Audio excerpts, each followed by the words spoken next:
Sometime last year, I uploaded a video on how to boil cassava, and over 13,500 of you have watched that video, and a whole 50 of you have subscribed to this channel just because of that video. So I was boiling sweet potato and I thought, why not show you guys how to boil it.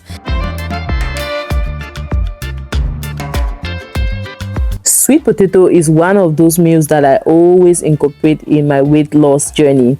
I'm currently gaining a lot of weight, and so I'll be eating lots of sweet potatoes. If you like to go on that journey with me, then you should learn how to boil your sweet potatoes the right way. So first, you need to wash your sweet potato.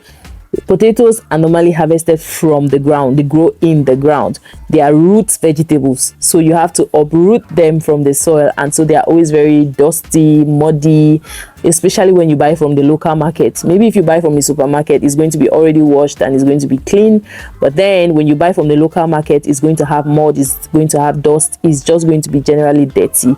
So I started with my soft sponge. It was not giving, and so I went over to my iron sponge. Because I don't peel my potato before boiling, I always like to have it really clean, so I wash it under running water and ensure that it's clean. Again, don't use soap, except that you have the soap that is proper to use to wash food items. I used to use soap before, but I got to learn that it was very bad and unhealthy, so I stopped. So you want to wash your potatoes thoroughly and then put your water to be slightly above the potatoes so that all of them are just in the water, not a lot, but just at the same level of the water. You want your potato to be there, and then you put it on the fire and let it boil. That's it. That's how you boil your potato. But now, if you allow your potato to stay too long on the fire, it's going to overcook and it's going to become soft. I love to eat my potato and feel how I'm chewing. I love to chew on my potato. I don't like it to be too soft. It is, first of all, very sweet, and so having it too soft again, it doesn't go. It just feels like I'm eating overripe plantain, and I don't like that. So I always go in with a toothpick, like halfway cooking. I think I boiled this potato for about 45 minutes because they are very big, and so they have to cook through. So halfway through cooking, about 15 to 20 minutes, I went in with my toothpick. Notice I'm trying to get into the potato, but I can't. I am really trying hard to send in my toothpick, and it got stuck at some point. So at that point, I knew I had to cover the pot and let it cook again. So I went ahead to cover the pot, allowed it to cook again. I came back with my toothpick, as you can see now, and it's going a little bit deeper. So that's how you know if the meat section of your potato is ready.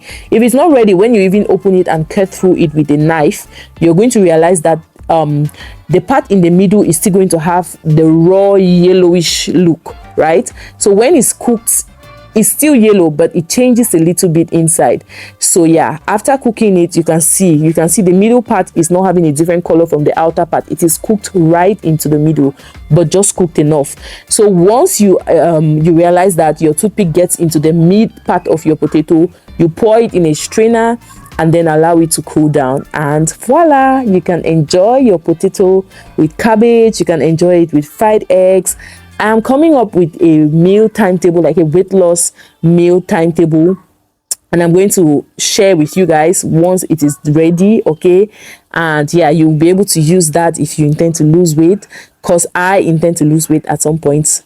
Anyways, let's not talk too much on that. There you have it, how to boil potato. Thank you for watching. I'll see you on the next one. Bye.